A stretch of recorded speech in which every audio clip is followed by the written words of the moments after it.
All right. Hello, everyone. Geez, no matter what I do, my head is always in the way of that poster. Okay, so sorry I'm 3 minutes late. It's just so much last minute stuff has to be done. And since I've started doing these streams earlier, I have even less time to do these things. So, I'll be honest, I'm really not liking the 2 p.m. start time. I'm really not. It's just, I don't have enough time to do the things I need to do before the stream starts. But there's a lot of folks who... See, like right now, we already have 17 or 18 people viewing already, which means that the 2 p.m. start time is really good because a lot more people have the opportunity to watch the show. But yeah, boy, man. Hello, everyone. Hello, Nathan. Hello, Alex. Hello, Mr. Howell. Momo. We got Moonzer. Emperor Shao. We got Historic Productions. Crash. I can't get this. There we go. Ozzy. Emperor. I said hello to Emperor. Hello, Ella. Good evening, Alex and everyone. Greetings from Austria. Greetings. Ozzy says, no more birthday cake. No more birthday cake. I'm all out. Hello, Mike. Oh, is there a SpaceX launch today? I didn't know. Carter says, in my childhood memories, I'm watching Transformers Rescue Bots. Cool. Okay. Hello, Mr. Howell. I don't know what $12 hotel rooms means. Doc says, I actually prefer the later time, but I tune in to support you when I can. Yeah, I like the later time as well. It's just not enough time to do anything. Hopefully I have room right here to put my phone, because I can't keep putting the phone down. I can't see what I'm doing. Alright, so one in the sugar bowl, one there. I think I can move this tray a little bit closer.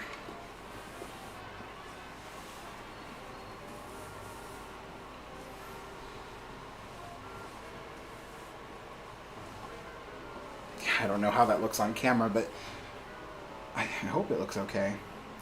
Yeah, the tray was just a little bit too far away for me.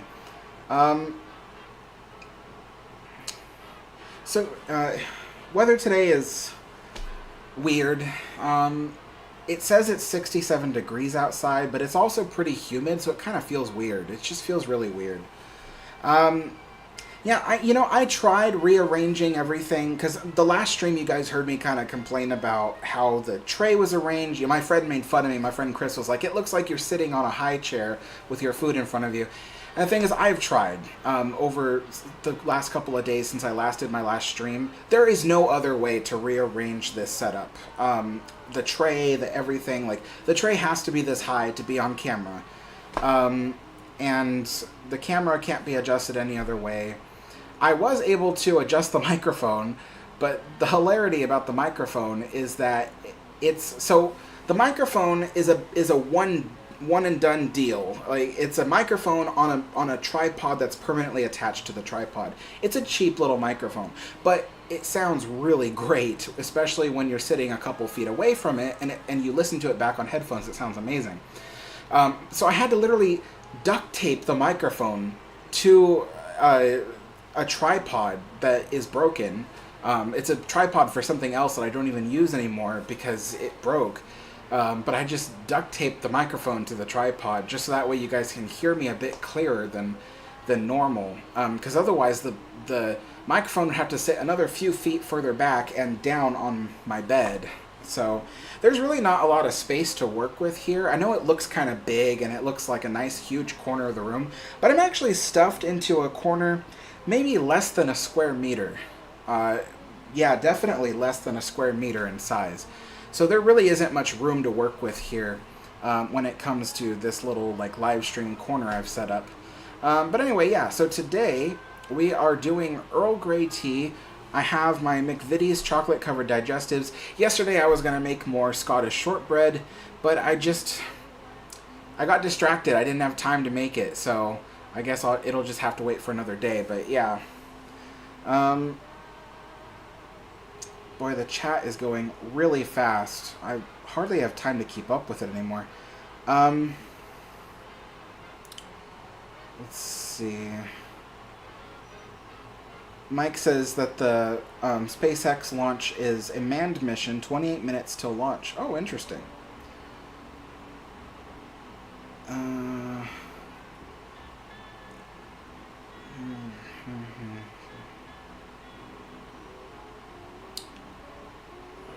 LS says maybe alternate the time. I was thinking about that, but it doesn't help the individual moment. Like, you know, I could do one day 2 p.m., the next day 4 p.m., but that doesn't stop the fact that on the day that I'm doing a 2 p.m. time, I'm still going to be rushing to get to the 2 p.m. deadline. You know, it's just, it's still going to be the same issue either way.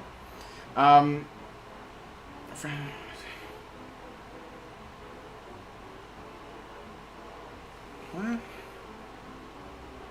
Sorry, I just got really confused by somebody's comment. I was like, what is this? Like, are we talking about something? I got so confused. I was like, what? Oh, Moonzer says, hello, Alex. In your honest opinion, do you think they should have made the QE a hotel and tourist attraction in Southern California, like the Queen Mary, but not in Long Beach? No, I believe I've answered a similar question to yours earlier, because you asked me one time, you said,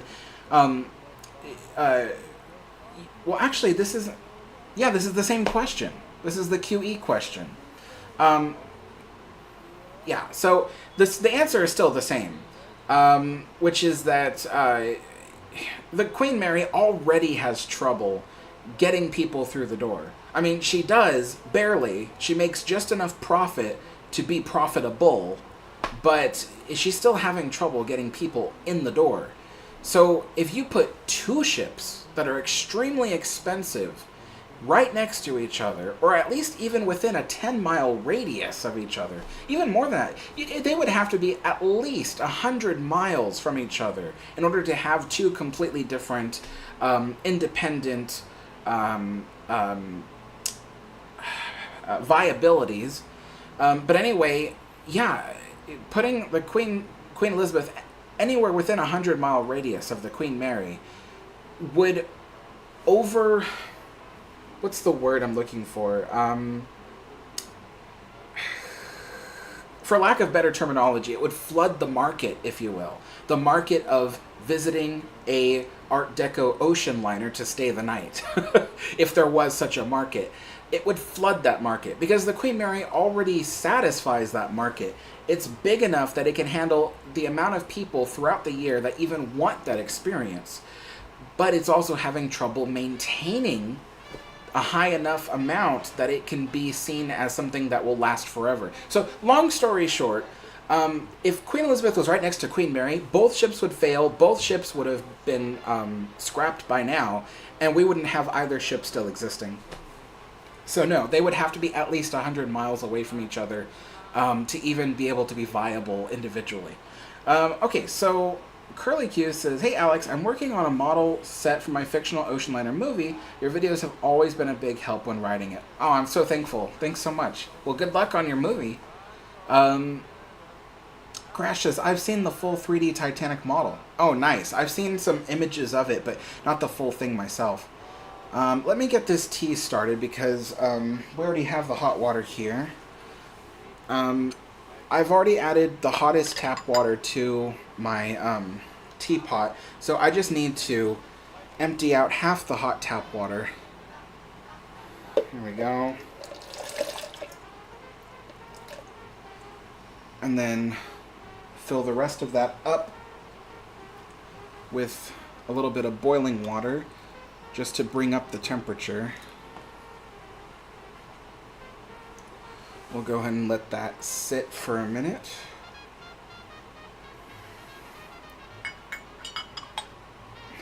Michael Reed says, have you studied the histories of the Titanic and the Queen Mary before? Queen Mary, absolutely. I have spent the last almost 3 years just almost solely dedicated to the Queen Mary's history. The Titanic, not so much. I'm not really that interested in Titanic's history. I mean, I'm not disinterested. When I come across other people's videos or something, occasionally I'll watch. When I come across documentaries on Titanic, occasionally I'll watch. But I'm not a big Titanic fan. And like I said, this channel will probably never ever cover the history of Titanic or the Olympic class ships, only because that is a whole different kind of ocean liner fandom, something that I am decades behind on my research.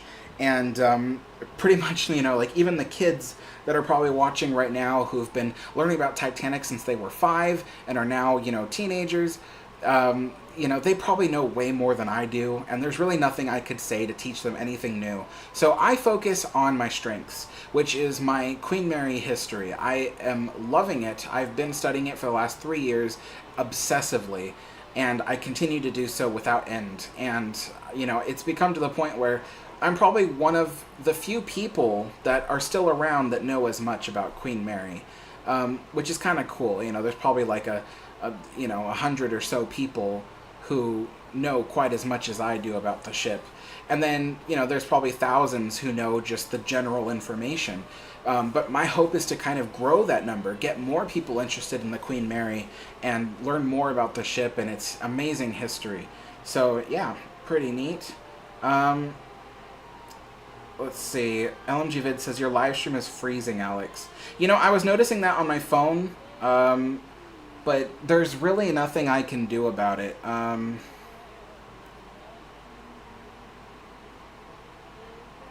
Yeah, I see it doing that. I think it's OBS. I think...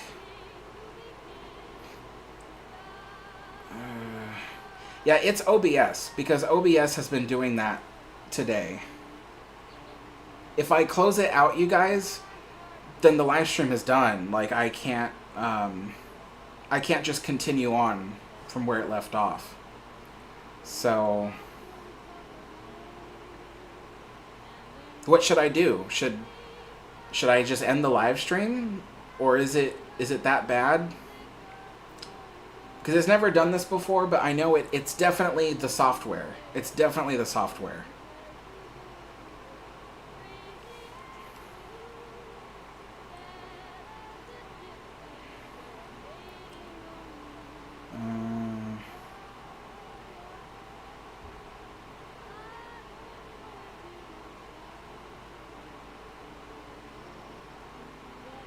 So everyone says the audio is still good.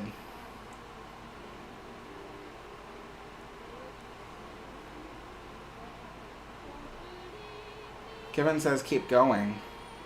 Yeah, I need to know, you guys. Should I keep going or should I stop? Because if I stop, we're stopped for the day. Because I don't know how long it'll take to fix the software. I don't know, the tea thing, I'd have to restart everything. The milk would get warm, the water for the tea would get cold. So, I need to know, should I stop or should I just keep going?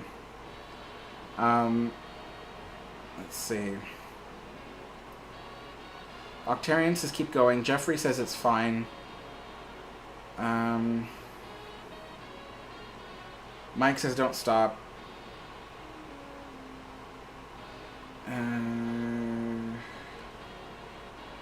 Alright, so everybody says they can hear me, just keep going. Okay, I'm sorry, if you're new to the channel and you're watching this live stream for the first time, it's not always like this. It doesn't freeze like this all the time. This is the first time this has ever really happened on my channel.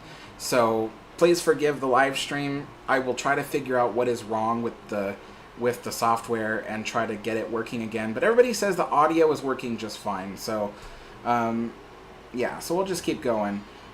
It's time for me to start brewing the tea, so I gotta empty out this teapot. This live stream isn't going to be that long anyway today because my dad is preparing to start up his new channel, and I need to help him with that. The thing was, I was gonna promote his channel on this live stream to anybody who wanted to see his channel. Problem is every time I tried to get a link to his channel, I couldn't find his channel. And I was really trying, but I could not find his channel for the life of me, and neither can he. So when he logs out and he tries to look for his channel separately, we can't find it. So we have to figure out what's going on and why his channel's not showing up. As you can see, every day for me is filled with troubleshooting issues. I'm constantly looking to fix something. And, you know, the thing about me is I hate computers. I'm sorry, you guys that are, you know, computer nerds, you love I'm sorry. I hate computers. Because this is what happens to me all the time. There's always glitches. There's always something that goes wrong. It's like, and for me, it never goes right the first time around. I always have to fix something or change something. I had a computer that was running fine for years. I stopped using it because I got a better, much faster computer to replace it. And when I set it up for my dad, the whole computer was corrupted. The original computer was completely corrupted. Had to completely reset the computer. Took 3 days of work just to reset the computer. And now it runs, but it runs even slower than it ever did in its life. And yeah, it is a pain. I was working with that computer just before we started the live stream. That's why the live stream was taking so long to get started, actually, was because we couldn't find his channel and we were trying to figure out how to get that working. I would tell you his channel name, you guys, but you won't be able to find it. I'm telling you right now, you won't be able to find it because it's not listed. So you would just find other people's channels. But it's called Dishing with Joe. Dishing like dishes. Dishing with Joe.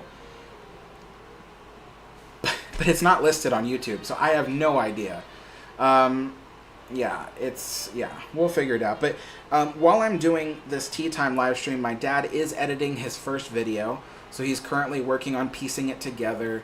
He made a dish, so it's a cooking channel. It's a cooking channel, and the dish is inspired by something my grandmother used to make for us when I was younger, and so yeah, he's going to be piecing that video together and trying to put it up on the channel. But yeah, I have no idea why, but yeah, his channel just doesn't show up right now. We've been doing all kinds of things to try to make it show up, and it just won't. It's just refusing. I have no idea what time I put the tea into the teapot. I did not check. So hopefully that's only another 2 minutes. Let's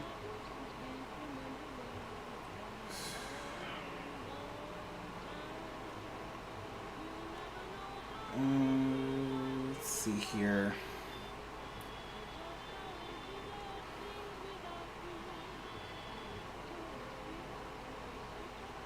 Jose says, I remember that once you explained to me very well why the lifeboats of the ocean liners were on the upper deck or boat deck.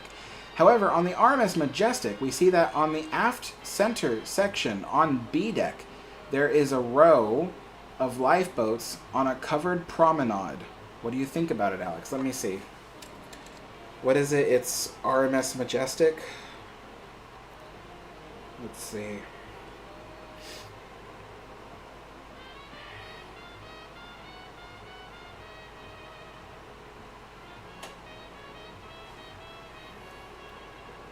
Images.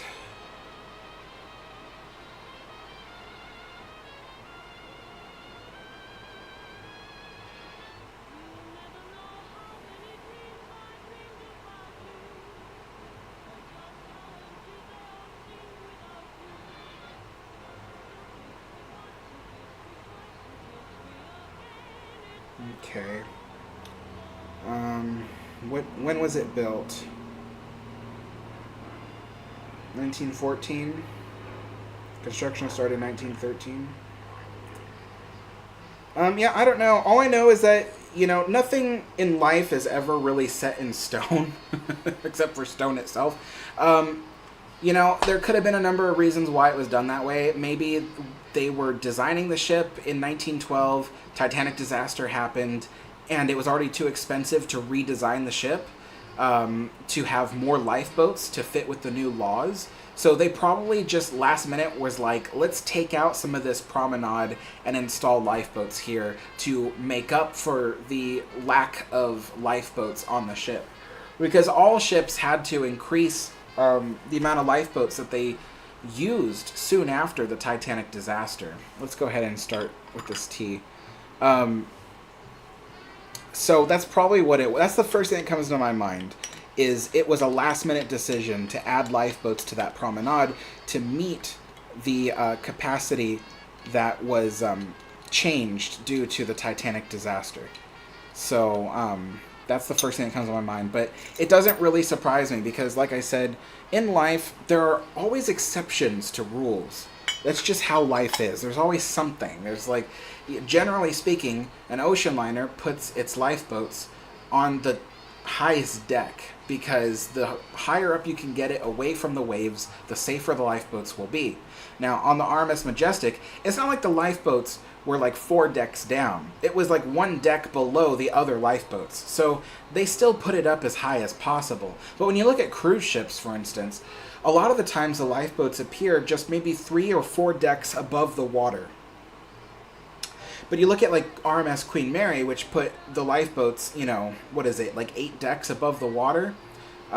Things like that. And then you look at the Queen Mary 2, which is the newest ocean liner, and those lifeboats are at least 6 decks above the water, if not more. I think they're like 7 decks above the water. So they put them up as high as they can, so that way, you know, large ocean swells don't knock them loose and stuff like that. With RMS Majestic, it looked like they put them as high as they could in that section of the ship, but it honestly looked like to me that the ship was designed with a lower capacity of lifeboats and needed a higher capacity of lifeboats, and last minute, they stuck them on that promenade deck. So that's what it looks like to me.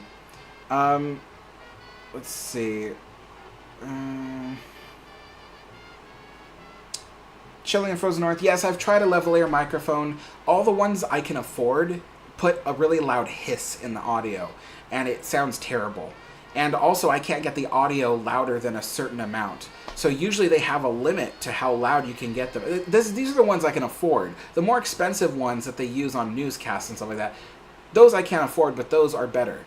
But the ones I can afford, I can't get them louder than a certain amount because they just don't go higher. And then the other thing too is they put out a really loud hiss in the audio, which I don't like. So I don't use lapel microphones for live streams.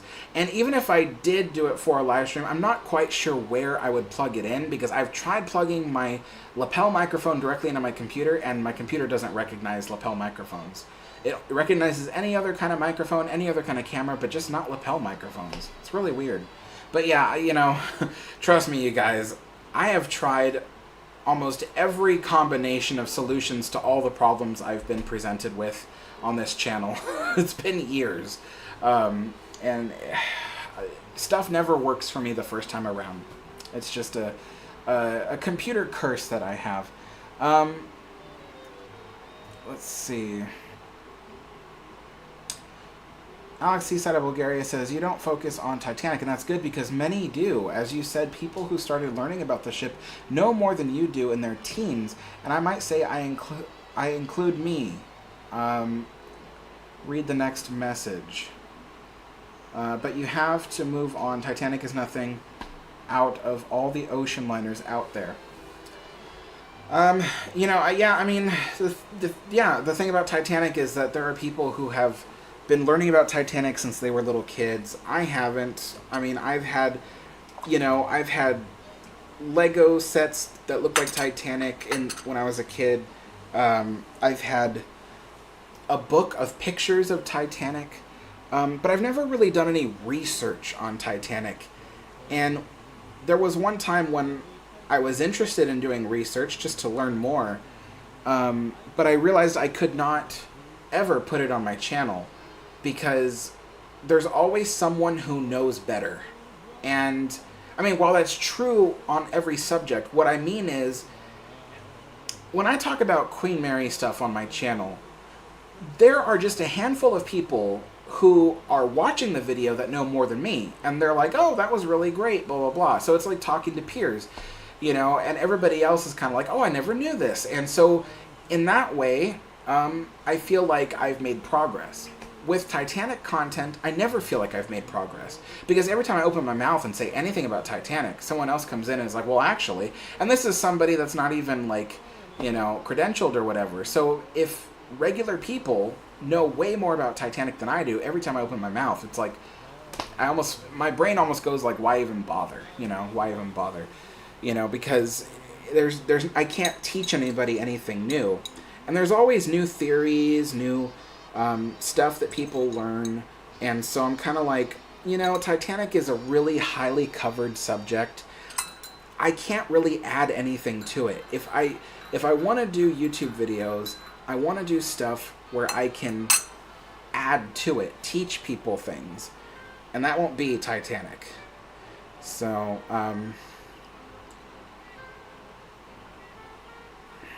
I'm doing Earl Grey tea, but it brewed really light today, which is kind of strange. It never does that.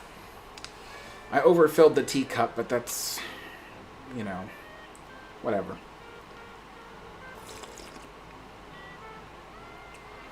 Yeah, it brewed really light today. I could have sworn it was there for longer than...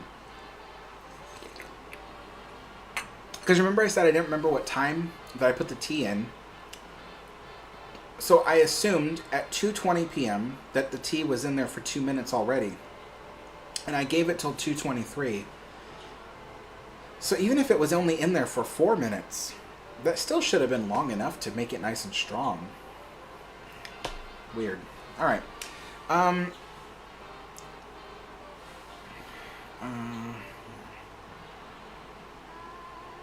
Moonzer says, Alex, do you like the Great Lakes ships? Not all of them. I think the SS Keewatin's pretty cool, but aside from that, not really. Keewatin is pretty beautiful, on the inside especially. But yeah, I'm not really into Great Lakes ships.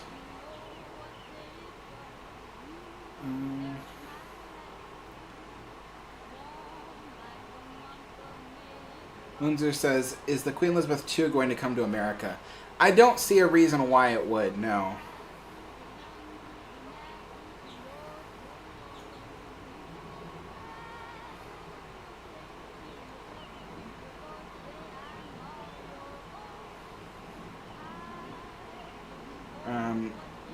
Alex. Yeah. See, that's what I thought. It had to be because of a last-minute change.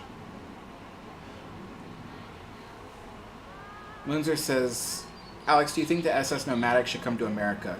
No, actually, I think it's really great that it's in Belfast because, you know, Belfast has a lot of shipbuilding history to it when it comes to the great liners that it built.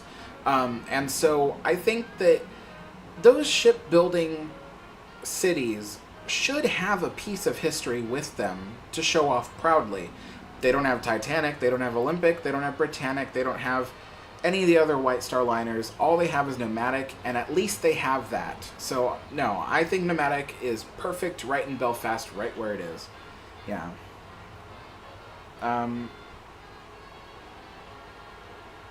Bradley says, Queen Mary or Titanic, which ship is bigger? Oh, Queen Mary for sure. Queen Mary is definitely bigger than Titanic. You know, Titanic was 992... No. 900... I'm pretty sure it's 992 feet long. Titanic was 992 feet long. Why does that number not sound right to me? No, it was 800.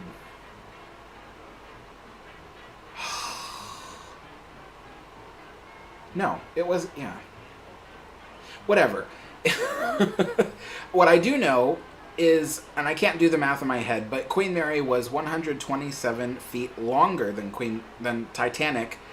Queen Mary had 12 decks, Titanic had 9. Or 10, depending on who you ask, believe it or not. But Queen Mary had 12 decks.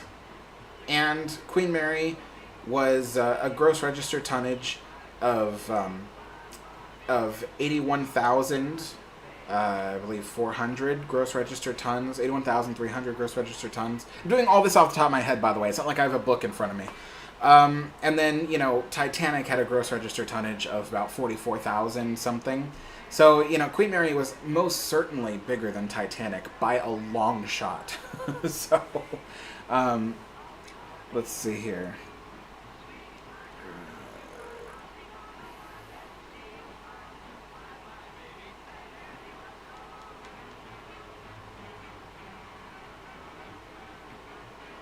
Octarian. You know, I'm not really sure I enjoy questions like that. He asks, what do you think would happen if the RMS Olympic sank by the HMS Hawk in 1911? So the problem with questions like that is I don't know what answer you're expecting. If Olympic sank by HMS Hawk in 1911, Olympic would not have had a long career. That's the only answer I have for you. You know, so I feel bad because that's not a really good answer, but that's the only answer to questions like that. When people ask me, what if a ship sank at this point in time, then I say, well, then it wouldn't have had the rest of its career. I don't know what people want me to say to that. So that's why I don't really like questions like that. Hey there, Goofy Rules. How's it going?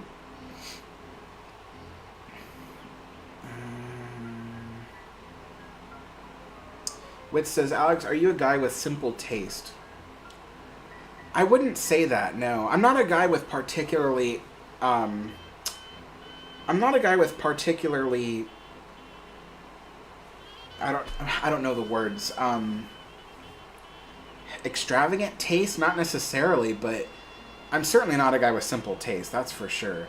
You know, I'm not the kind of person who will just go out and have a hot dog with some ketchup on it. You know, I need some toppings, you know. I'm not the kind of person that would, you know, sit here in front of you doing afternoon tea with only a mug and a bag of tea in front of it. You know, like, I'm going to try to go all out and do the right thing when it comes to having afternoon tea, especially when it comes to being on YouTube. But I'm not so stuffy when it comes to my tastes that I can't appreciate simple things, you know. So, yeah, I mean, I am certainly in between. Usually when it comes to the extremes of a personality, I'm always in between when it comes to, like, almost everything. I'm usually right in the middle, so I'm neither too much nor too little of a personality trait. So that's just kind of me.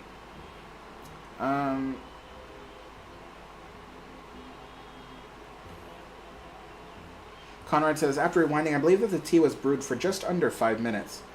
Yeah, see, then it should taste fine. I don't know why it's so light. I mean, I put the exact same amount of tea in the teapot than I usually do.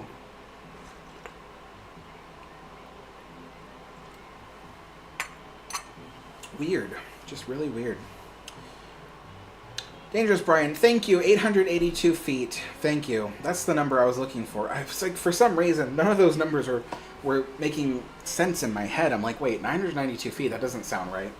992 feet, isn't that USS, no, not USS, SS United States?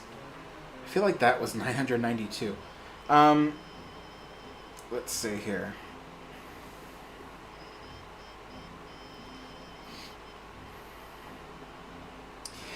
"92 feet wide." That's why I got so confused. Yeah, 92 feet wide. And Queen Mary is 118 feet wide. Significantly wider than Titanic.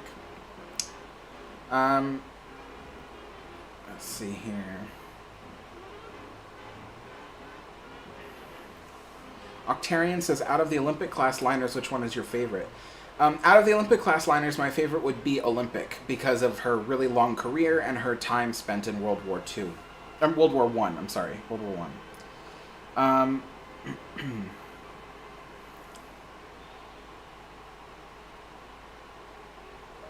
Moonzer sounds awesome.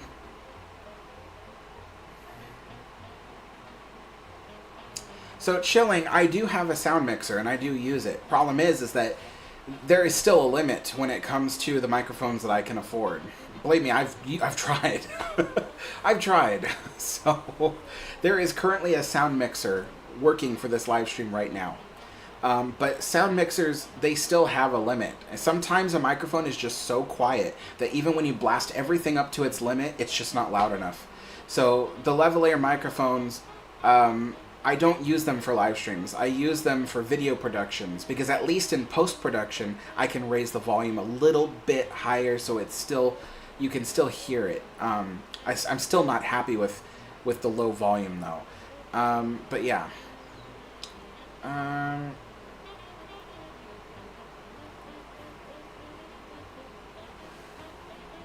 Moonzer, I don't know the answer to your question about Artemis Olympic as a tourist attraction in Texas. I don't know anything about Texas's their tourism, how it works. I don't know how profitable it would be. I don't even know how profitable Olympic Hotel would be. I don't know if people would flock to it or it would be some kind of, weird political enigma. When just like the Queen Mary sometimes is. Some people use Queen Mary as an example of how the city wastes money, even though the Queen Mary doesn't waste taxpayer money. It uses money that goes directly to the ship, not from taxpayers. But it's things like that. So it's a really complex question. I don't really know how to answer it. I'm just a simple guy who likes the history of ships and steam power. Let's see.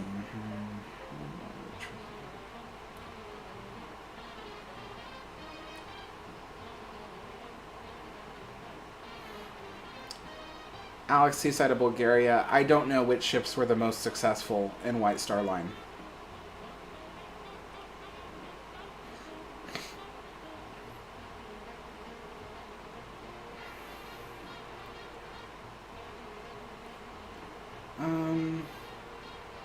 Chris says, hey, Alex, what would you do with about $500,000? I don't know. There's not really, with $500,000.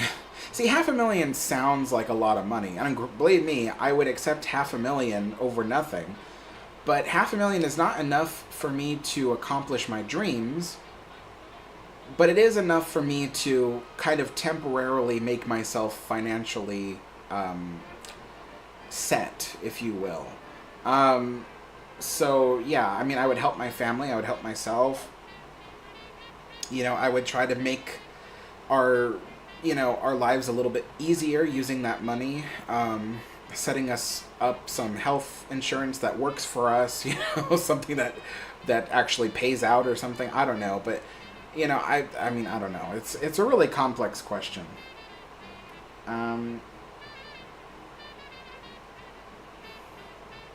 Kevin says SS United States is 990 feet long. Is it 990 even, or is it 992?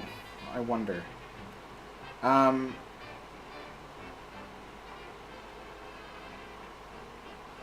LS says there's a lot of know-it-alls in the Titanic community. There are also a lot of people who make Titanic videos just for done for quick cash, and those people often don't do their proper research and lies and debunked conspiracy theories, which makes a lot of other people angry.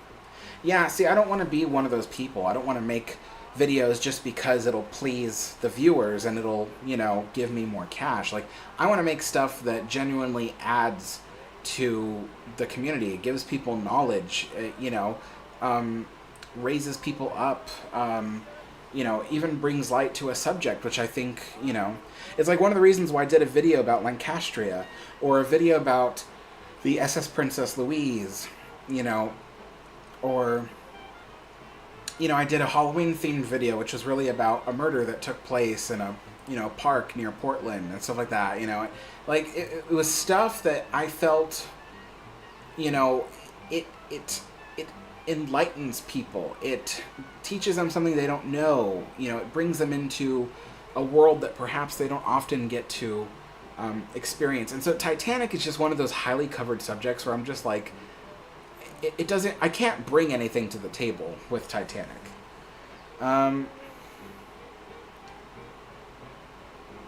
Octarian says, is it just me or does the RMS Aquitania look like a Cunard version of the Olympic class?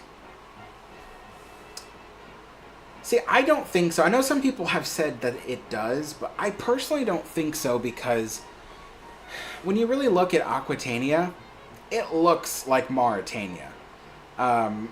It's got a very squared front superstructure, but aside from that, it looks like Mauritania. And when you look on the inside, it's very, very luxurious, more luxurious than Lusitania or Mauritania, but it still looks like a more luxurious version of Lusitania and Mauritania.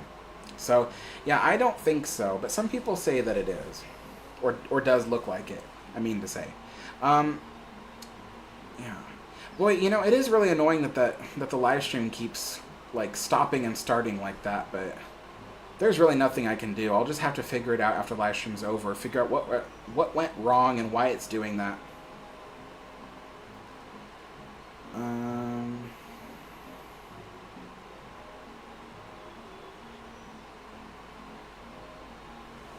Chris says the most successful White Star Line ships were the Big Four. Oh, okay.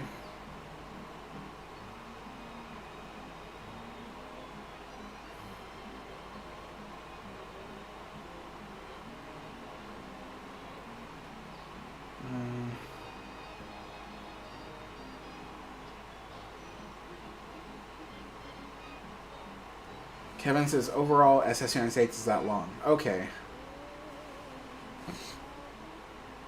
Bradley says, do you think the Queen Mary is haunted? Yes, but not in the way that it's advertised as. And I know, sorry everyone, I know we talk about this almost every live stream. But no, so I think, yes, it is haunted, but not to the extent that they market it as. You know, because we know that most of the big stories that are told on the tours, most of the big stories that are advertised in advertisements and things like that, you know, told on YouTube videos, those aren't real stories. Those were made up by Disney in 1989. But the real hauntings that happen on the Queen Mary is when people see a door handle jiggle on their bathroom door when no one else is in it. When they hear someone talk to them, but there's nobody there. When, you know, they feel a tap on the shoulder, or, you know, feel a blast of chilled air when there's no foreseeable, you know, ventilation around them. You know, it's things like that that I think the Queen Mary is haunted. But certainly not, you know, the crazy, wacky stories that the ship is known for today. Those were all made up by Disney in 1989. So, yeah.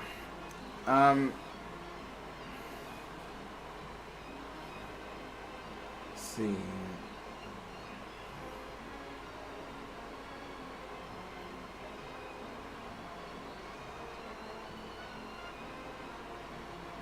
Windsor says, Alex, did you know the Queen Mary's Veranda Grill was once a burger joint in the 1990s? Yes, I did. It was a burger place. It was also a fish and chips place in the 1970s. So yeah, in the late 1970s, probably early 1980s, it was turned into a fish and chip shop, which is really sad. It was destroyed beyond recognition, basically, to build the fish and chip shop. And then it became a burger place in the 1990s, and then it became abandoned. Thankfully, today the Veranda Grill looks a lot more like it did in the 1930s, except a little bit bigger, because they did expand it to turn it into a burger restaurant and a fish and chip shop. But it does look a lot more like it used to today.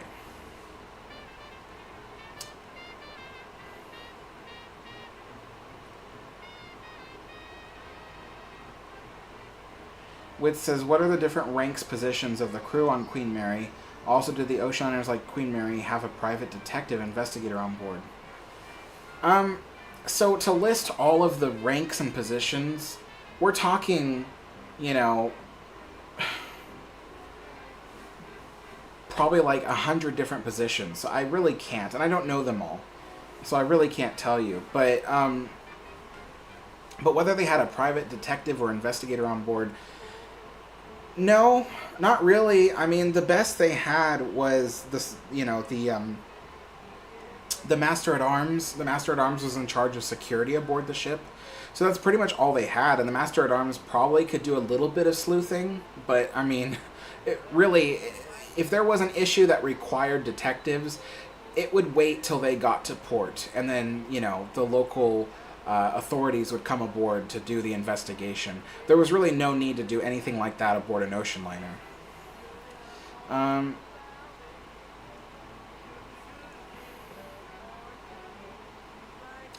Ella says, I totally agree with you, Alex. I'd rather watch videos on lesser-known ships or ones, where is it? Ones I'm not familiar with, than the 35th 10 facts on Titanic you didn't know, especially when they are always the same. Yeah. Yep, exactly.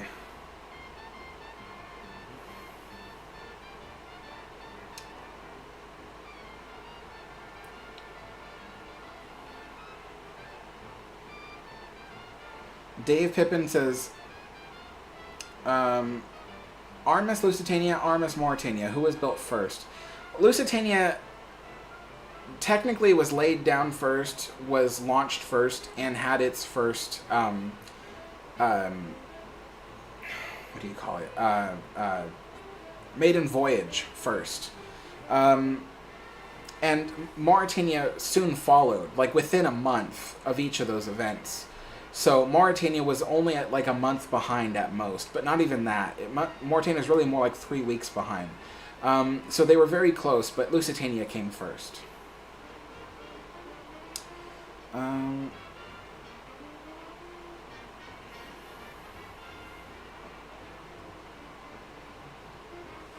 Windsor says, how much would it cost to live aboard the Queen Mary?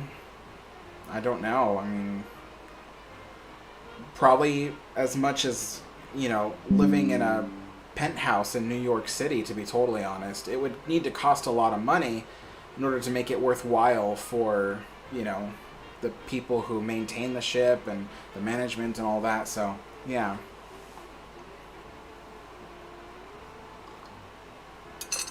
I wouldn't want anyone living aboard the Queen Mary, though. Because, I mean, it sounds innocent enough, right? Like, you listen and you're like, oh, well, living aboard the Queen Mary sounds fun.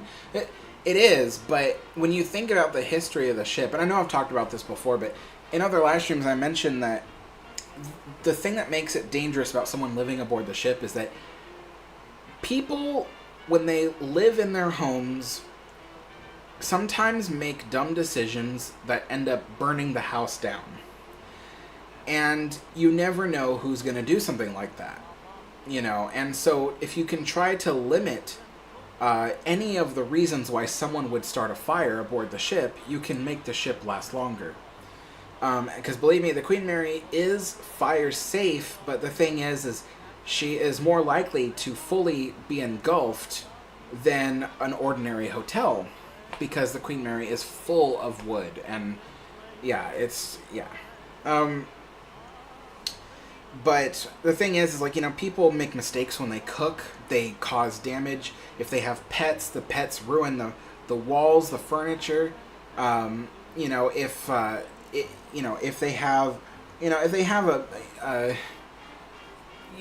decorations in their house that can cause issues. You know, you have like little fountains. Sometimes people have little fountains in their living room, and the fountains can leak and cause water damage. You know. Someone leaves the window open by accident. Water comes in, damages the walls. Things like that. Just people living their lives in their homes damage the home over time. Especially like, you know, you want to hang up a picture and people tell you, no, you can't because the walls are historic. But, you know, you wait till they leave and then you're like, all right, let's post this picture up, you know, and then you end up hammering through the wood because of just a simple bit of selfishness. You think, oh, it's not a big problem, it's one little hole. But it's things like that over time, it adds up and it creates a whole lot of damage to the ship. So it's things like that. So, you know, it sounds all fun and stuff, you know, at first you're thinking, oh yeah, living aboard the Queen Mary. But from an outside perspective of mine, my whole thing is, I hope nobody ever lives on it. Because, not even one person, because they can damage it. You know, the last person to live aboard the Queen Mary was an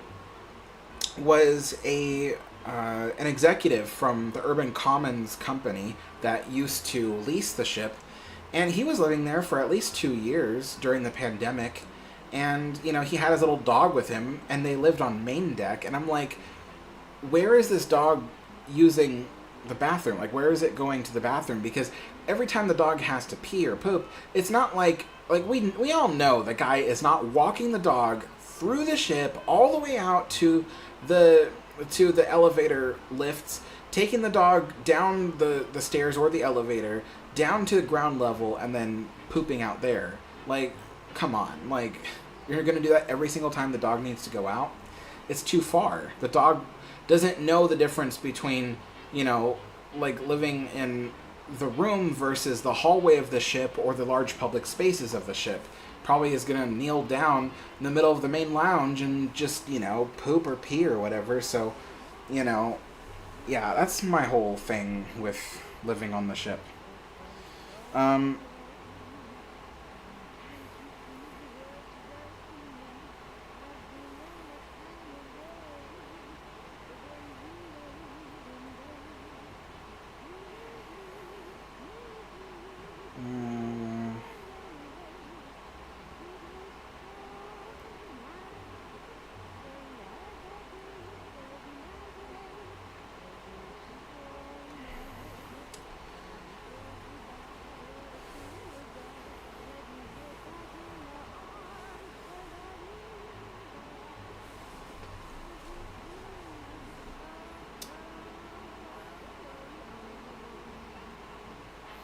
David asks if the Mauritania and Lusitania were built at the same shipyard. No. Lusitania was built in Clydebank, Scotland, same place the Queen Mary was built. But Mauritania was built at the Swan and Hunter shipyards in Newcastle upon Tyne, which is in England, but it's on the eastern side of the island. So, yeah, Newcastle upon Tyne. Work continues, by the way, on my latest Mauritania video. So, the Mauritania video, I recorded the narration yesterday, so now it just has to be edited together. So it'll most likely show up at the end of the week on the channel.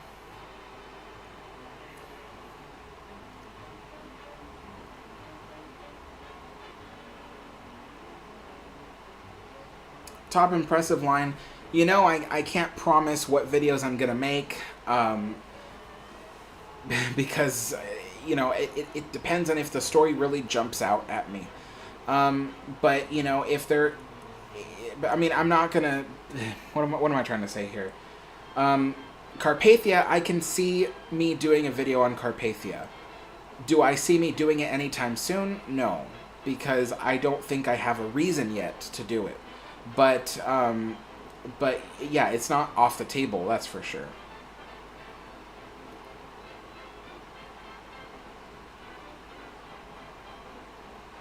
Doc says, I'm helping a friend of my son with his 7th birthday cake. He wants a steam train. Anything you can think that's a must-have. I'm a pretty good artist, so I will try to include it.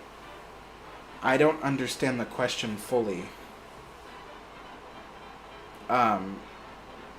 Like, what do you mean, like, anything he could have?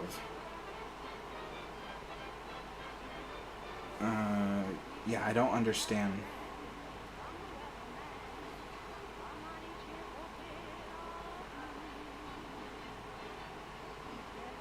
Bradley says, is the Russian sub in front of the Queen Mary actually a bioweapon ticking time? No, it's not.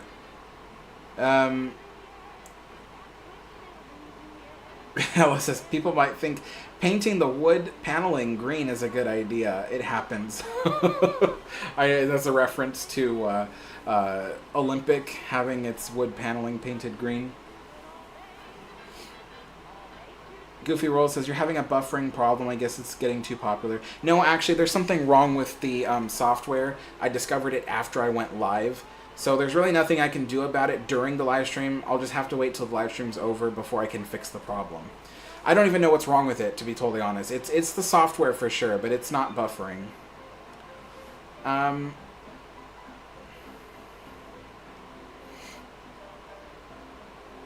Hey, Mike. Glad to see you back.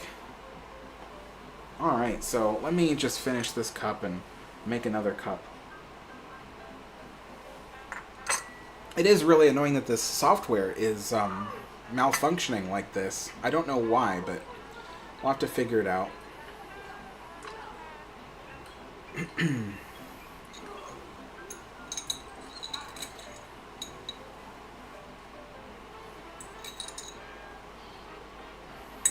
we go. Let's mix that together. Yeah, this tea brewed really light. I brewed it for the same amount of time that I always brew it. But yeah, it's just... And it's the same amount, too. Same amount of tea.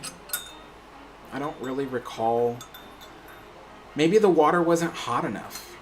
Because, you know, come to think of it, like, when I was taking the lid off and everything to pour the... Or take the tea out, and it wasn't that hot. So I think the water must have just sat too long.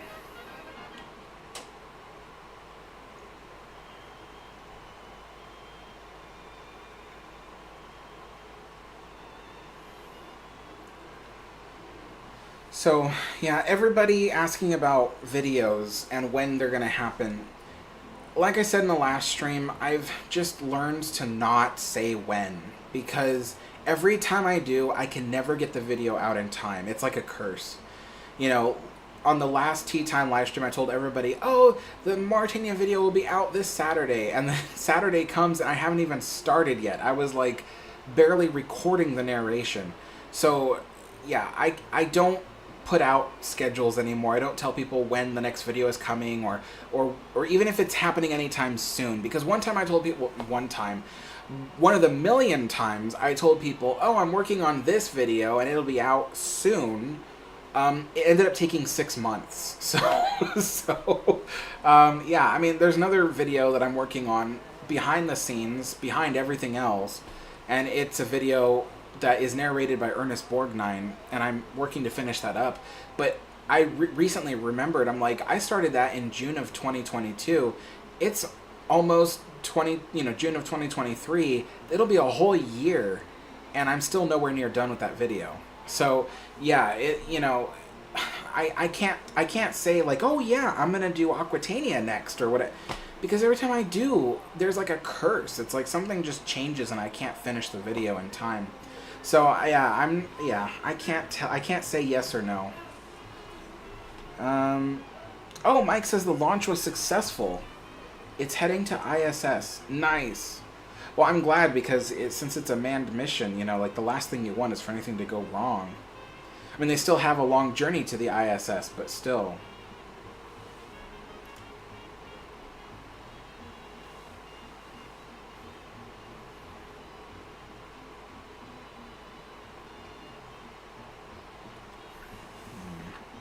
All right.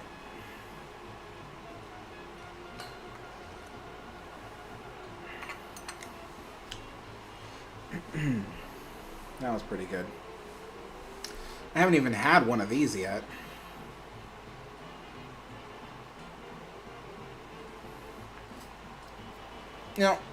It's a good thing I didn't bother yesterday to make more of those Scottish shortbreads, because I don't even feel hungry right now. I'm not even eating these.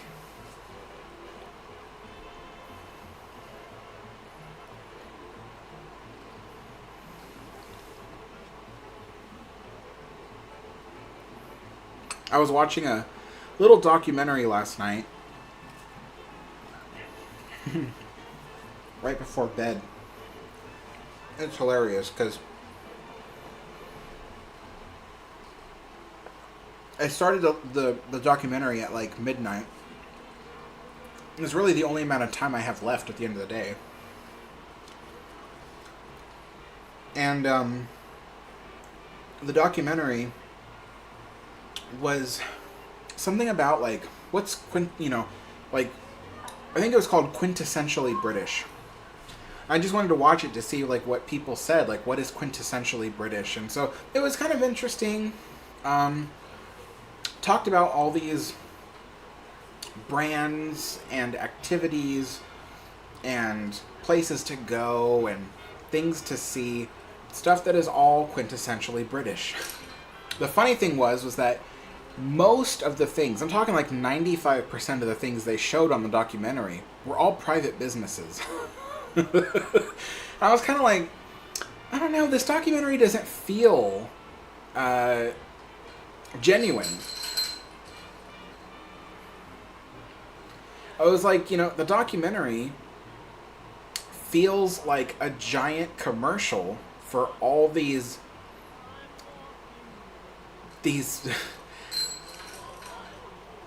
what is going on out there? Anyway, it felt like a giant commercial for all these businesses that are British. I was kind of like, all right, well, it doesn't really feel that genuine, but it was still interesting nevertheless. But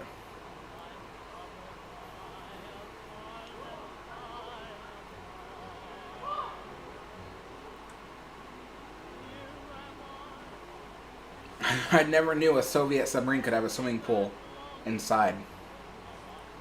That's crazy.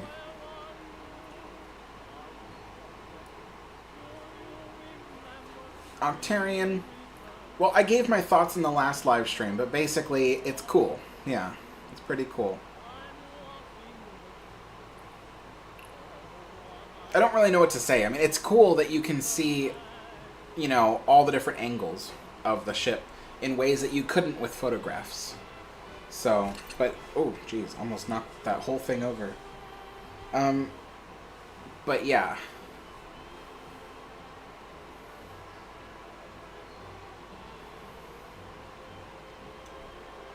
Conrad says ghost ringing a bell. No, it's like some kids, like, my apartment overlooks a small playground, and so, yeah, it's like, you usually don't hear kids out there at all. Like, the playground almost is empty all the time, because there's nobody that goes there.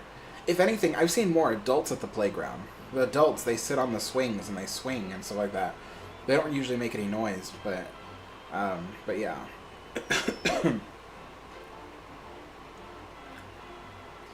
Alright, so let's have more tea.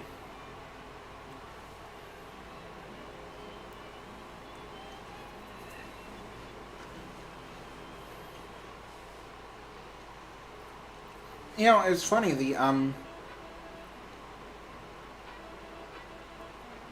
live stream really isn't as popular as it was on Wednesday. You know, it never really is, come to think of it. You'd think people have the day off on weekends, so more people would tune into the live stream, but it's just the opposite. More people tune into the live stream in the middle of the week than they tune in for the weekend live streams.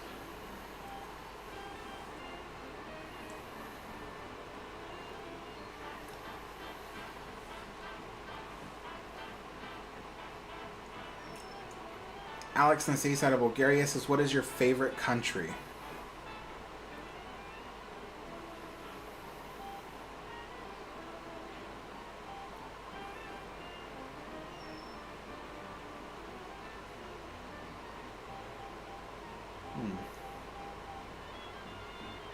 I don't know.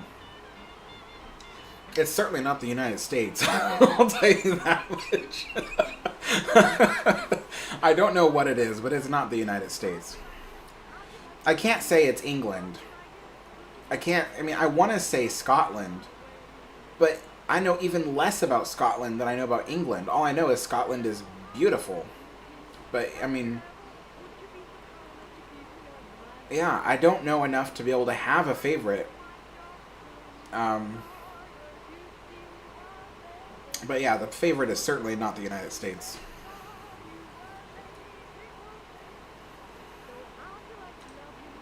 People say the stream is better now, no freezing. I guess you're right, it's not freezing. Maybe the problem just resolved itself, I don't know. That's weird. Yeah, I don't know why it was doing that. But it was definitely the software. It's not YouTube, it's not the internet, it's the software. So, yeah, weird.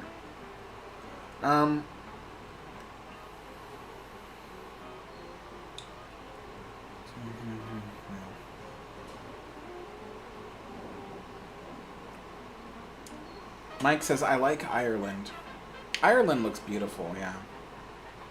Conrad says Italy and the Alps. Maybe, but if I'm going to choose a favorite country, it's because I know something about the country. I'll be totally honest. You know, I know a little bit about a bunch of countries, but not enough to, like, claim any kind of knowledge about them, to be totally honest. Like, you know, I can't say Italy because I don't know anything about Italy. You know, I can't say France because I don't really know anything about France, you know. I know little bits and pieces about the culture, about the history of buildings and stuff like that, but I mean, really that's it. Like, I don't know anything about them, you know.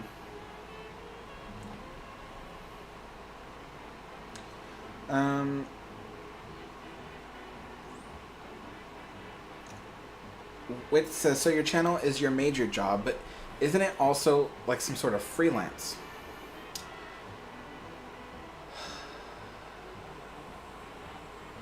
I mean, I'm not sure how to answer that. It kind of is like freelance when you think about it, because of the fact that you can kind of decide what you do next. But, you know, even with freelance, someone else is hiring you to do the work. Someone else tells you what to do. With YouTube, no one tells me what to do. I mean, they no, they do, but but I don't have to listen to them. It's my channel. You know, I can put out whatever videos I want, as long as it's something that I know my viewers will watch. or heck, I could put out stuff that I know they won't watch, and I'll suffer from it. But you know, it's my decision. But yeah, you know, I mean, I guess in that way it is freelance.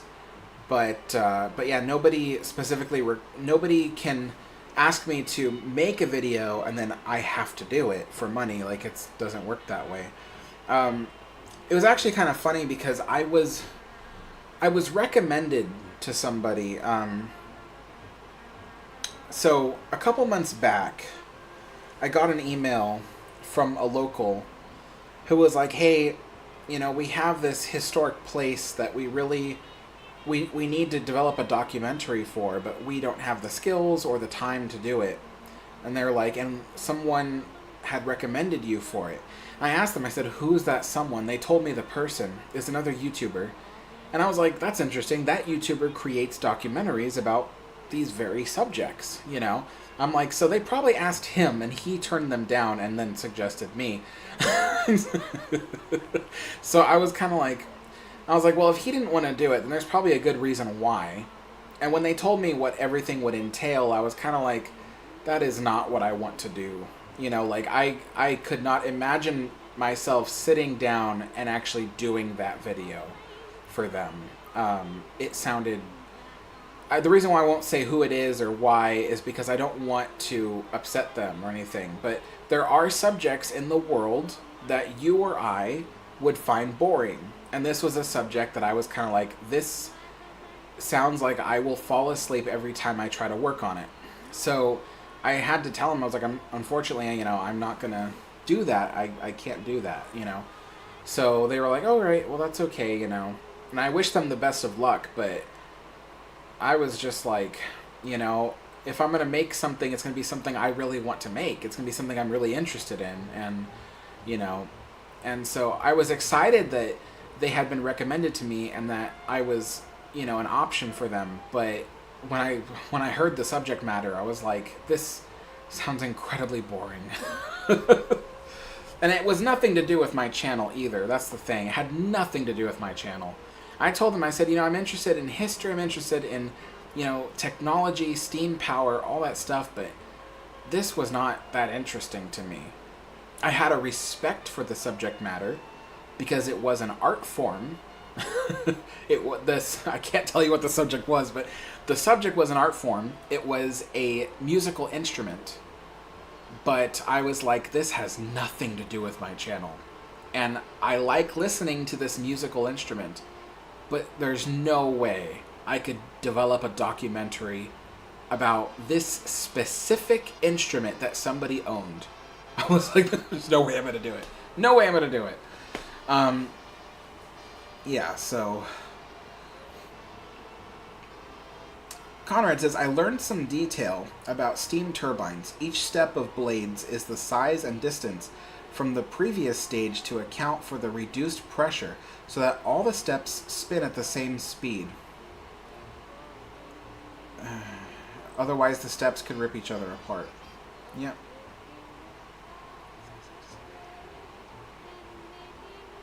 Yeah.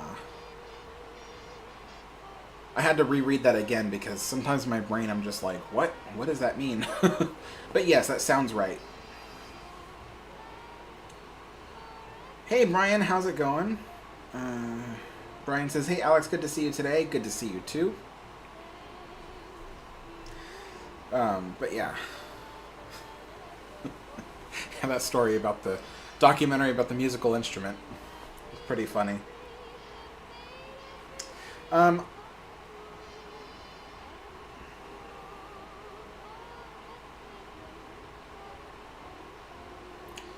Octarian says, "Hey Alex, I think you skipped my comment." Well, again, remember, Octarian, I don't read every comment. I only read comments that I think is pertinent for me to read aloud. I read them in my head, but I don't read them out loud, not every single one.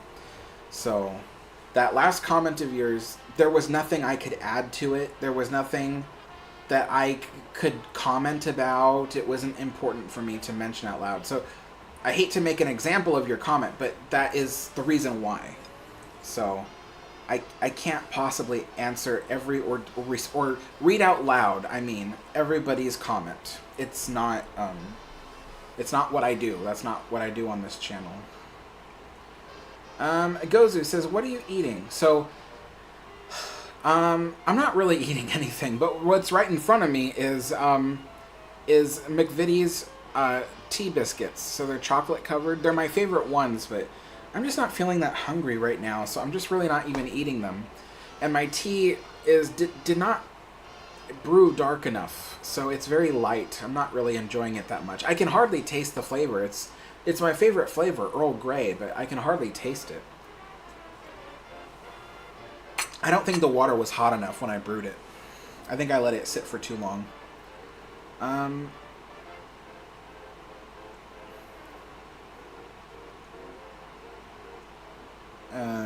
Chris says, "At least living in Germany, I wouldn't have to worry about tornadoes or extreme heat like in Missouri."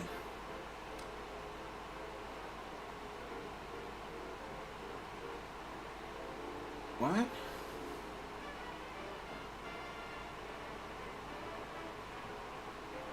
Oh, I see. You're commenting about a previous comment. Okay.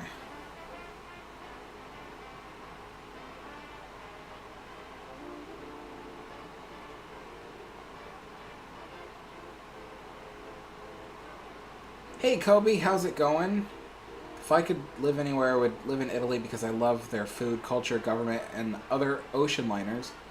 Also, it's nice to watch these live streams again. I took a break since I'm busy. Oh, I totally understand. A lot of people are really busy right now.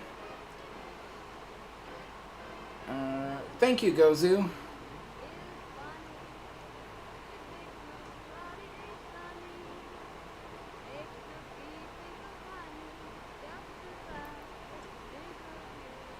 And thank you, Pirate. I don't know what that first word is, but yes. Alright, so what time is it? 3:16? I feel like I have a lot to do, but my brain has trouble kind of sorting and prioritizing things sometimes. I have to write it all down onto a piece of paper, all the stuff I need to do for the day, and then switch it around to make sure I have everything prioritized. But even then, sometimes my brain just doesn't know what should be the priority. So, yeah.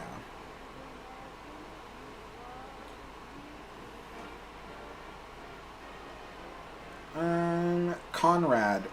So I was doing all the cooking for a while, but now that he has his own cooking channel, he's probably going to be doing about 50-50 of it, since he can film, a lot of that stuff and then put it onto his new channel.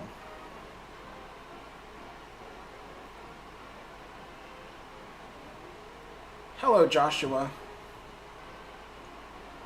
Empire of Waterloo, good to see you.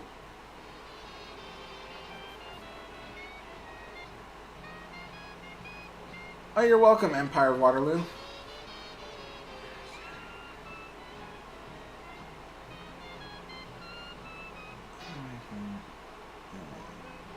Gozu, yeah, me too. I have to make lists and notes all the time for everything. Because my brain is, sometimes it's just all over the place. It's one of the problems of being schizophrenic is that sometimes you just can't, list things in your head. You have to write it all down. But I get by. Empire of Waterloo says, "My favorite land is Frontierland. What is yours?" My favorite land at Disneyland is New Orleans Square. Although they have heavily modified New Orleans Square from how it used to look, and so therefore I can't really claim it's my favorite land anymore. I'm being totally honest. I don't hold anything back. It used to be my favorite land, but they have heavily modified it over the last few years, and so now I just don't really like the way it looks anymore.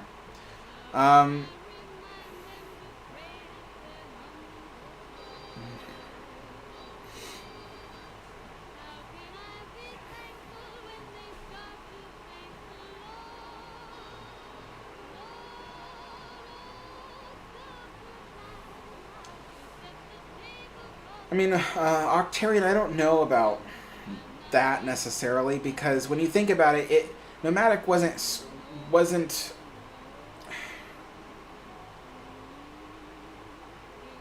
well, I don't know enough about the subject. I'll just put it that way. But essentially, what I'm saying is, what makes you think that Nomadic was abandoned because White Star Line was, merged with Cunard?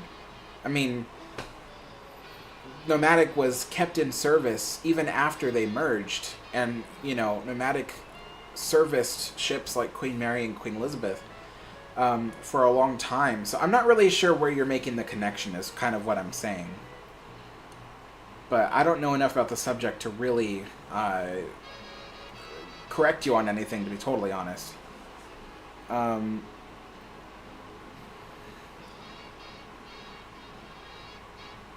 Tyler Olds, have fun on the Queen Mary. And Connor says, when your dad is cooking, are you allowed to go in the kitchen? Can you get water? Am I allowed to go in the kitchen? Quite often I'm asked to go in the kitchen to help fetch things, so yeah.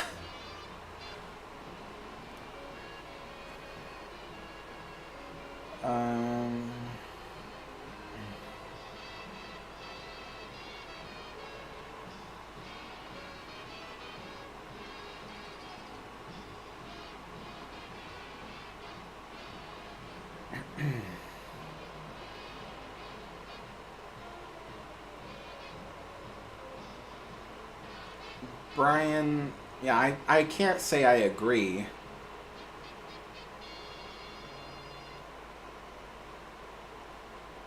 I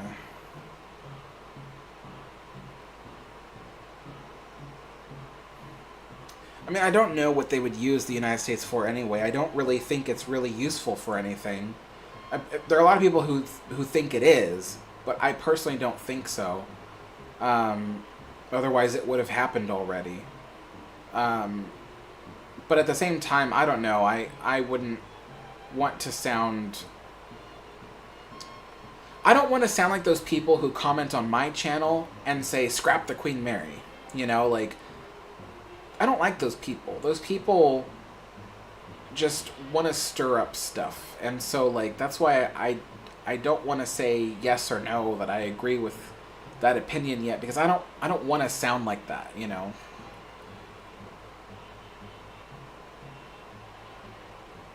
Hello, K4RNA. Good to see you.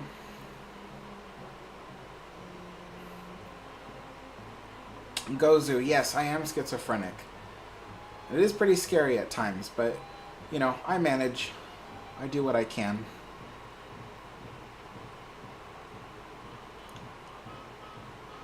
History with Kobe says, have any updates on the transatlantic filming trip, Alex? Currently no updates. I'm still saving up money. My ability to save up money was kind of hindered by taxes. I, filed my taxes, and then I was told, oh, you owe this much money, and I was like, holy moly. So it was a lot of money. It was twice the amount of money I expected to pay on taxes. So it's definitely slowing down my ability to save money, that's for sure.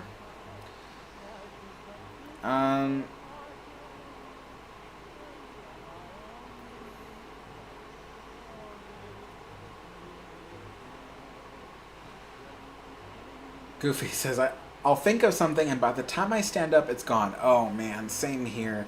It never used to be that way, but yeah, I'll stand up and I'll be like, why did I stand up? Where am I going? Where am I?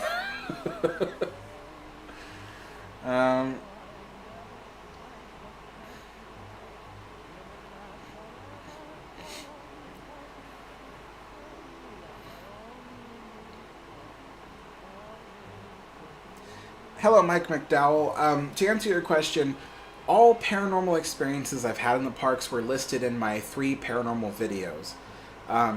So that's about it. I haven't had any more. Because a lot of people have asked me, they say, can you make a 4th video? Can you make a 5th video? And I was like, that's it. That's all I got. There was a limit as to, it was amazing that I even had 3 videos worth of content to make out of it. Who gets that much experience with the paranormal? So yeah, I don't have anything else out of that. That was pretty much it. Alex, no, it's not. It's actually a nice cool day. So for the next foreseeable week, we should have some pretty cool temperatures. Some normal springtime here is around 70 degrees Fahrenheit. So we're gonna have some normal spring weather for at least a week. At least a week.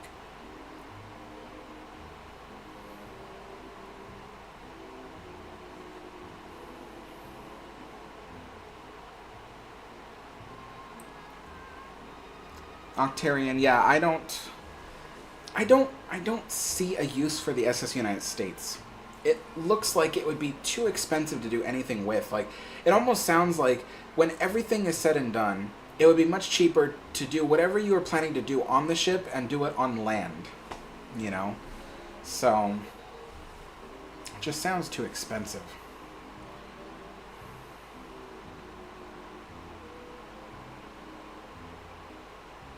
Brian says, I didn't either. I mean, I love the ship, but it would cost millions to even turn her into a hotel. Yeah, I agree. I mean, you know, and I was telling people too, like, even after you've spent all the money to turn the ship into a hotel, then you have to moor the ship somewhere. I mean, look at how much it costs right now. It's like $100,000 or something like that a month to moor the ship at its current place. I mean, imagine wherever it goes, it's going to have to pay at least that, probably more, because you know it's right now it's at like a storage facility for ships. But when you go to popular places like Manhattan or like the major areas of Philadelphia to moor to the dock, it's going to cost even more per day to moor there, and you know, that ship is going to have to make some top money to be able to afford that. I tell people, I'm like, Queen Mary is a totally different thing because Queen Mary doesn't have to pay all those fees, doesn't have to pay port fees, doesn't have to pay mooring line fees, you know, all that kind of stuff, because the Queen Mary owns the land she sits on. That's a really, really rare case. I mean, I don't see that happening for the SS United States. You know, QE2, I don't know for sure, but I don't think QE2 pays mooring fees. I think that the government pretty much was like, let's waive the fees for the QE2 because it'll really help with our economy. So I think they kind of waived the fees on that one. I don't know for certain. Please correct me if I'm wrong. But yeah, SS United States, you know, unless the government was like, okay, let's waive the fees for the SS United States, so that way she can permanently birth somewhere. I don't see it happening. I just don't.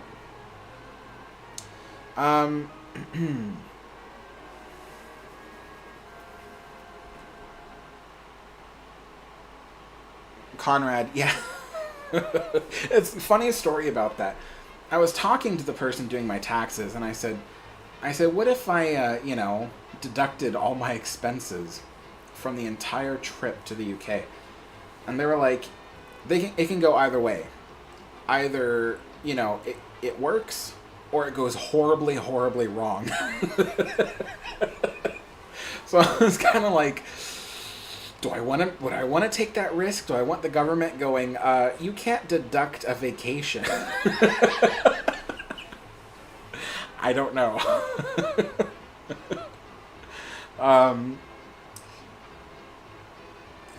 Alex says, so your QE video still keeps growing. Now it's at 103K. Yes, it keeps growing. Slowly, but it keeps growing now. But I mean, I didn't even expect it to surpass 50K, so I'm still pretty surprised.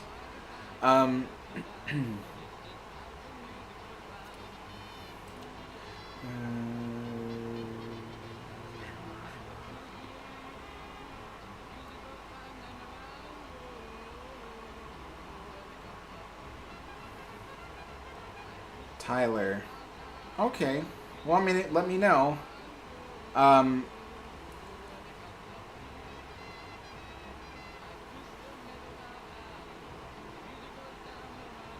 Witz says, what were your teenage years like, and what advice would you give to your younger self?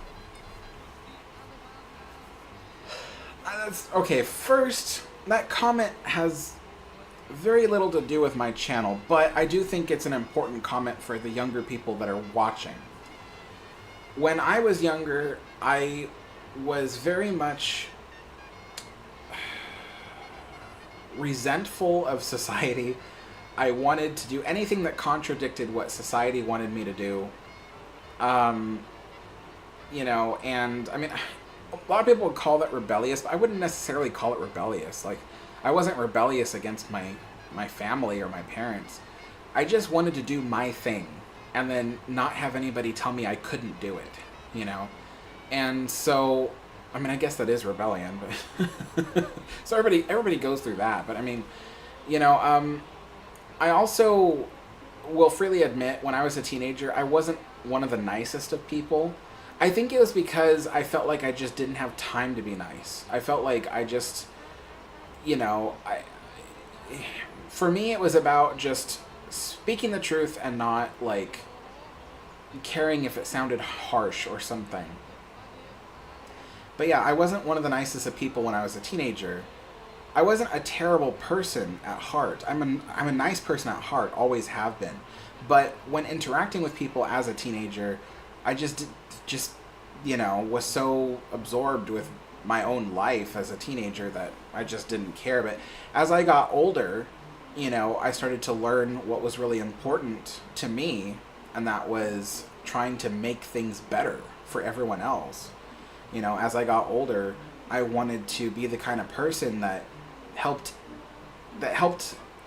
people around me and tried to make life easier for others because I knew how hard life was, you know. But if I had anything to say to my younger self, what is the question again?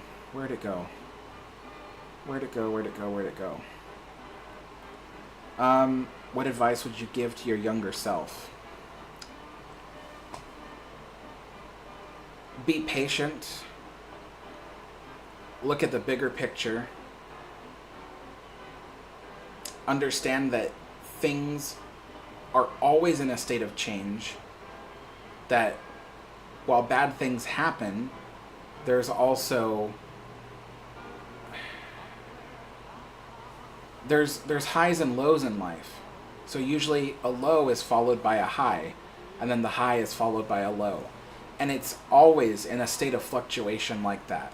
So no matter how bad things might get, it could suddenly turn around and become really, really amazing for you.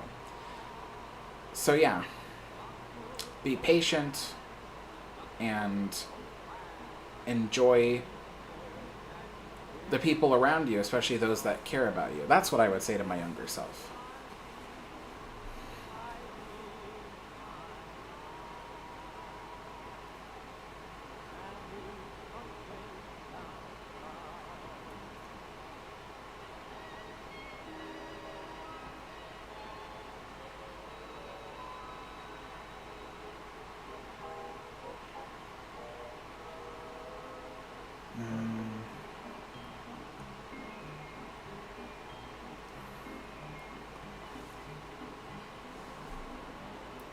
Hello, Rytupia. Good to see you.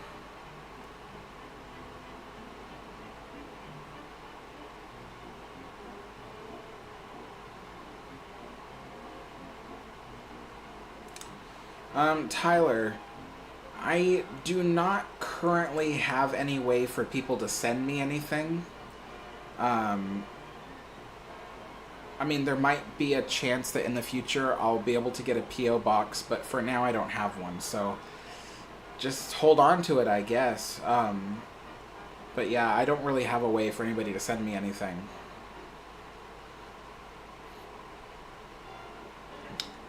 Alex in the seaside of Bulgaria. Yes, the Italian SS Rex. I say Italian because there were two SS Rexes. A lot of people don't know that. But the Italian SS Rex is on, I believe, my top 10 list of favorite liners.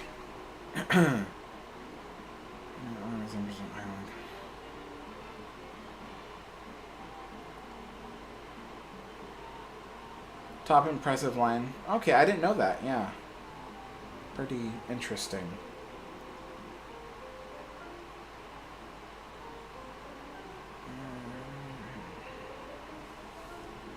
Goofy Roll says, for me, I never gave people time to talk. I always had to get my story out. In all the years, I've learned to listen to people and not talk at them. Oh, yeah.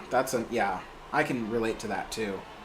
You know, when you're teenagers, you know, I think that generally, I think most people would agree, when you're a teenager, like, you don't realize it, but life revolves around you, you know, and you think it doesn't. You think that you're just as objective as anybody else, but you're not. You're, you know, you tend to be a little bit, at least, self-centered, at least in the slightest of ways, if not great, giant, leaping ways.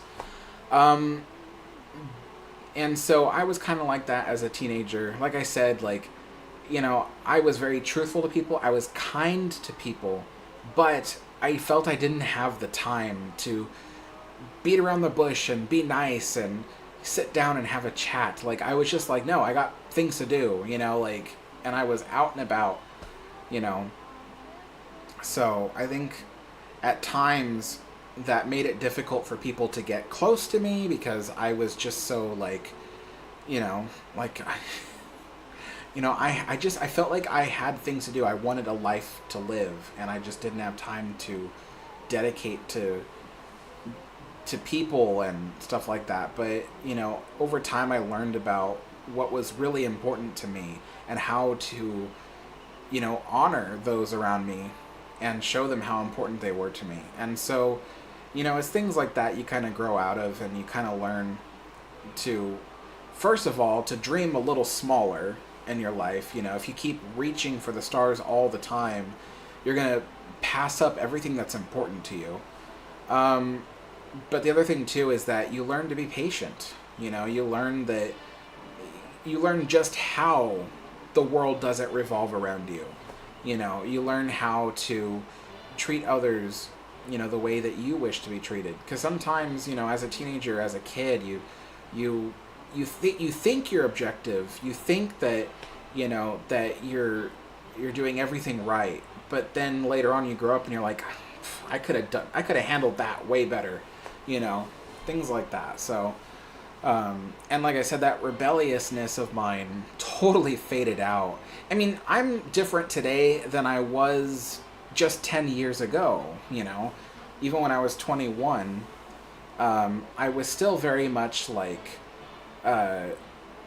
just active and all over the place and, you know, energetic and stuff like that. And now I'm not. I'm very, very calm and, you know, subdued and just, you know, roll with the punches kind of thing. Back then it was just kind of like, you know, if I was in rough water, I was like Jack Sparrow, just like hanging onto the rigging, just like, let's go, you know. But me today, I'm just kind of like the person that sits in the back and just listens, you know. And so, yeah, I'm very different today than I was even just 5 or 10 years ago. So, just very, very, I mellowed out a lot. Mellowed out. I don't even think the teenage me would sit here sipping tea, to be totally honest. You know, I'm so different. So different. So,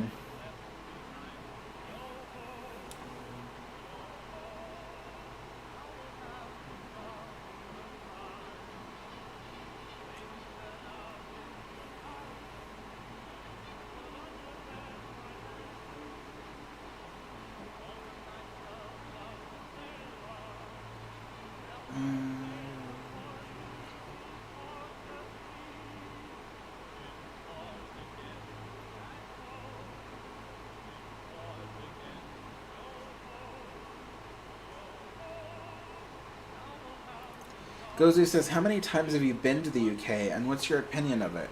Sorry if this is too off topic. No, actually, I think it's kind of on topic because it's something I want to do, and it's going to be part of my channel. But I've never been to the UK. I've never left the United States before.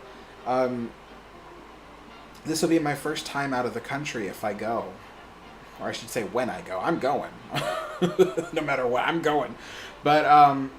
But yeah, when I go, it'll be the first time I've ever left the United States. So yeah, I've never been to the UK.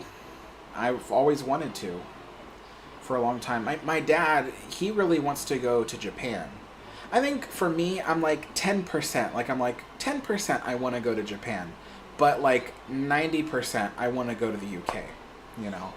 So, but yeah.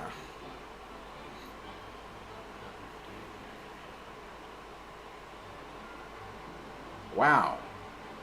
Chris says the amount of scrap metal that I've collected over the years could build about 5 to 10% of RMS Queen Mary. Wow, geez. That's a lot. Gozu says, looking back on my life is agonizing. Ooh, I can relate to that.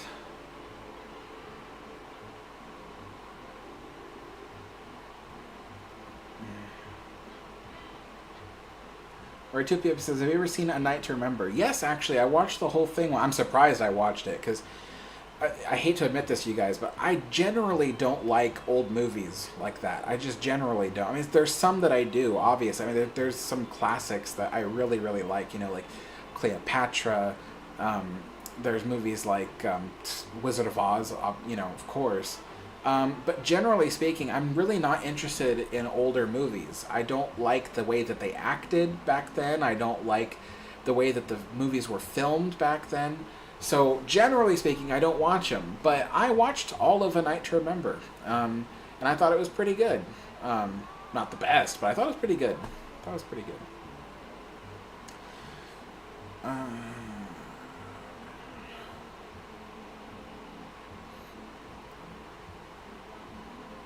Tyler says, no, I've been to Japan. Scary, scary. Oh, that is... I've never heard someone describe Japan as scary, nor say no to going there. That's... Yeah, why? What was so scary about it? I think right now, I would be more scared to drive into the city of Portland than I would be to take a plane all the way to Tokyo. I am not scared of Japan at all. Kevin says, I always wanted to visit Japan. Yeah, my dad really wants to. He's got a lot of places and things he wants to see and do. And for me, I think if I go to Japan, I'm definitely going there for the food. That is for sure. Definitely for the food. I want to try all kinds of stuff and get all kinds of, like, you know, they have little, like, what do you call them? Not necessarily street food, because they don't do street food that often, but it's usually in little shops. You got little shops that have little delicacies that you can just, you know, purchase and walk out with, you know. So I want to do stuff like that.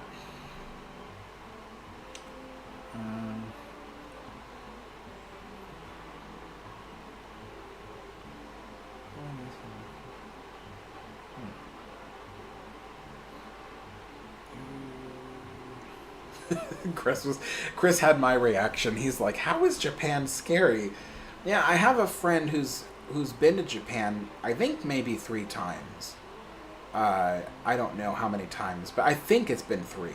But yeah, I mean, he doesn't seem scared of it at all. I think he loves it. Yeah. So, yeah, that's weird. Of course, everybody knows that when you go to Japan, automatically, once you step through the doors of the airport and enter Japan, you automatically turn into an anime. Yes. It's a major rule that must happen. It costs really enough money to afford them. Oh, Tyler says, I was stuck there during COVID and spent my last bit of money on food and hotels, and I had barely enough money to afford the flight back. Well, I mean, I would say that was an issue with COVID and not necessarily an issue with Japan. Scary,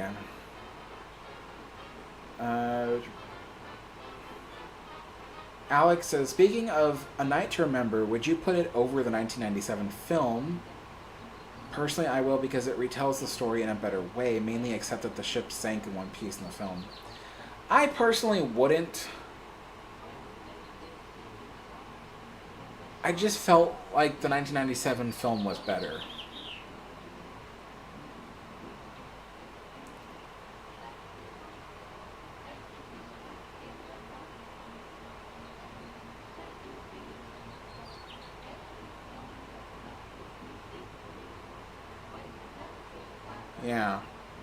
Yeah, I think if I had like some random opportunity, like somebody was like, "Hey, Alex, I got tickets for a flight to Japan. Would you go?" I'd be like, "Yeah, I'll go. Definitely. Let's do it." You know. Um, but yeah, I think my desire to go is really only at like 10%. Like right now, the biggest thing on my list is going to the UK. That is like a bucket list thing that I feel like is the first thing on the bucket list. Is like, let's get that done. Even though I'm really nowhere near the age to worry about bucket lists, but still, it's one of those things where I'm like, okay, if I do a whole bunch of stuff in life, UK is going to be the first one. So, yep.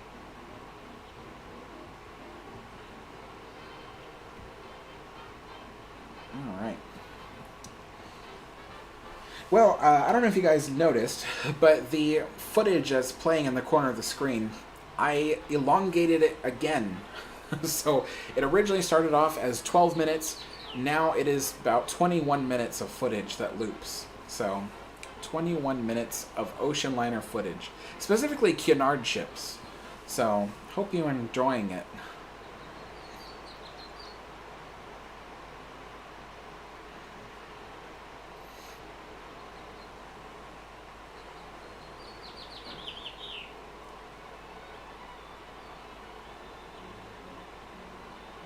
Yeah. One place I'd like to visit sometime, perhaps under certain circumstances, would be India or Sri Lanka. I would love to go to those countries. You know, I love the culture. I love the food, and I'd want to go there to see some things. You know, especially the really old architecture and stuff.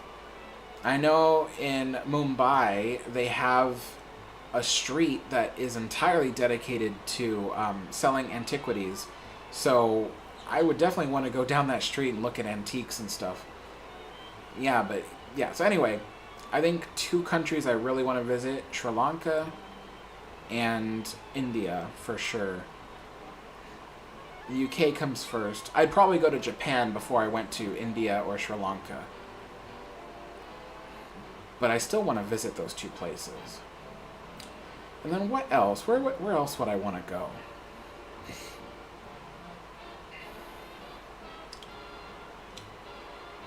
Ironically, I don't have too much interest in visiting very many places in Europe. Maybe that'll change on my UK trip because on the UK trip I plan to spend like 5 days in Paris. So maybe that'll change and I'll suddenly be like, oh, I want to see more. I want to see more. Um, but uh, but yeah.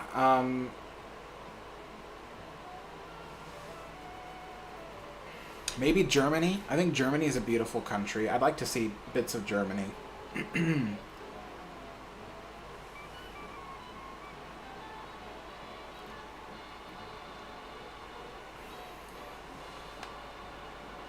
All right. Yeah, people like the Cunard footage. That's good. Chris says, "Hey Alex, my three favorite Japanese castles are Himeji Jo Castle and Matsumoto Jo Castle. Also Kumamoto Castle. I wouldn't mind climbing Mount Fuji." Jeez.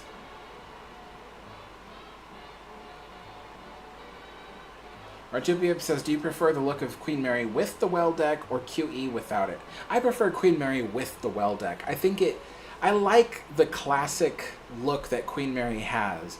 She looks like an older liner, even though she was built in the 1930s when a lot of the liners were becoming kind of streamlined on the outside.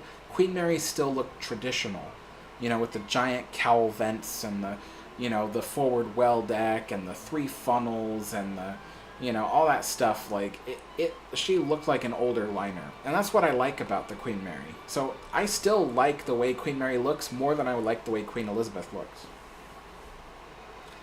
Although I have more of an appreciation for the Queen Elizabeth than I did maybe a year ago. A year ago, I probably wasn't even that interested in Queen Elizabeth at all. But as I learn more about ships, I learn more about the ships that are nearest to them, you know.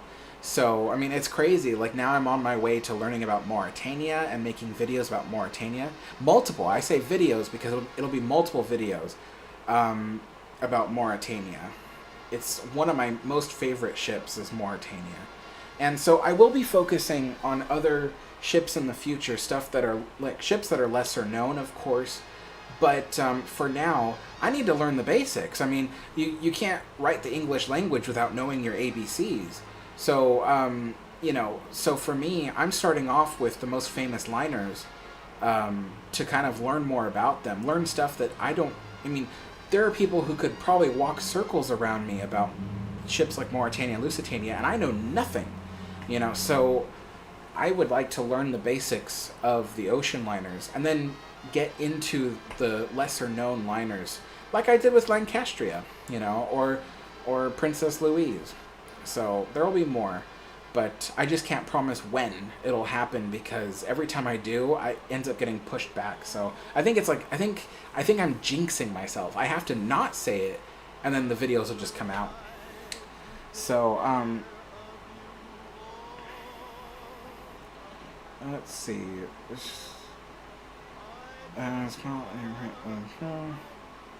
Thank you, Cameron, for the donation. Cameron says, "Hi, Alex. Been really enjoying following the progress on the Queen Mary on your channel. I visited for a couple days around 2003.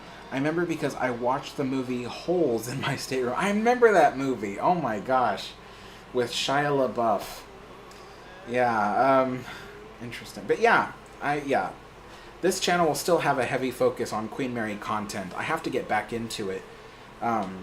So, I'm trying to piece together how I want to make things ordered in my head on how the videos come out. So, hello, Taylor. I mean, Emma. Sorry, it's just your username is different. But yeah, hello, Emma. But anyway, I do have to get going. It's been 2 hours, and this stool is not very comfortable to sit on. So, and I need to help my dad with his video because he's starting his channel. Again, my dad's channel, I would link it, but we can't find it on the internet. We can't find it. So, but his channel is called Dishing with Joe, and so it'll be his cooking channel, how he cooks things and the stuff that he makes and stuff. It's all like stuff on a budget, and who knows, maybe there will be some kind of what do you call it? What do you call it? Collaboration. Maybe we'll make some Queen Mary dishes or something. That'd be interesting. But yeah, folks, I'm gonna get going. I am getting tired, and there's stuff that I need to do.